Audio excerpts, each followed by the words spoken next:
Le trumpisme ne se soigne pas.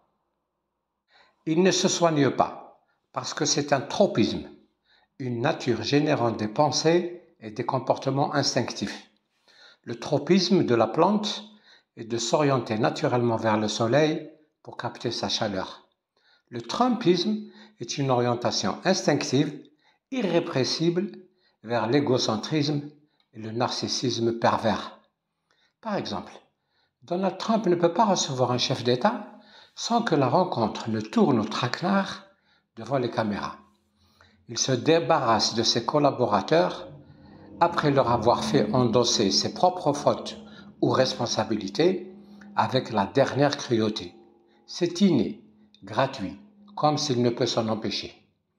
Tout se vaut chez lui, le mal et le bien, la vérité et le mensonge, la réalité et la fiction, ce qui est à lui et ce qui ne lui appartient pas.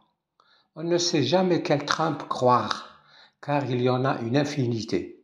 Celui qui dit et celui qui se dédie, celui qui jure et celui qui se parjure, celui qui bluffe et celui qui promet, celui pour qui signer en public est un rituel religieux et celui dont la signature ne garantit rien.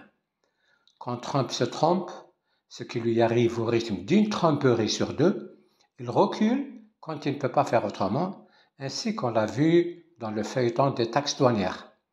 Mais il ne reconnaît jamais son erreur, préférant laisser aux autres le soin de deviner s'il l'a faite exprès ou involontairement.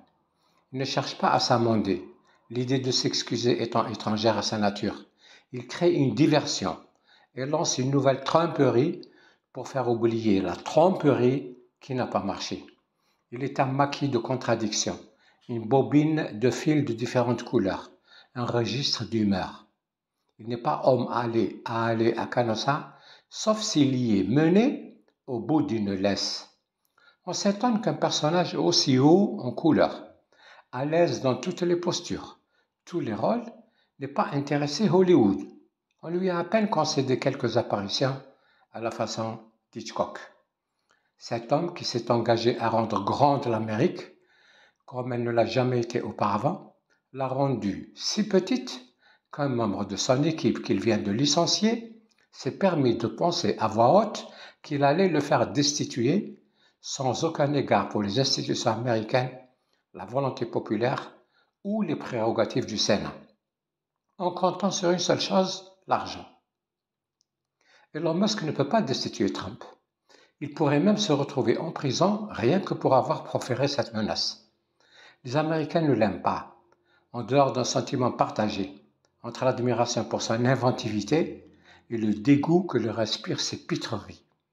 Mais il pourrait se retrouver à l'origine d'un effet Kidamus, qui est, aux révolutions politiques, ce que l'effet papillon est au phénomène météorologique. En éveillant par ricochet la démocratie américaine au péril que ce président imprévisible, incontrôlable et infréquentable peut représenter pour elle. Trump a été, depuis son élection, l'arbre qui cache la forêt, en l'occurrence la société américaine. Après les 2 mois et demi de silence tombal qui ont suivi son élection, on pensait qu'il n'y avait plus personne pour émettre une protestation devant les dérapages et les excentricités qu'il accumulait, comme si une force mystérieuse avait réduit la conscience nationale à l'aphasie et à la paralysie.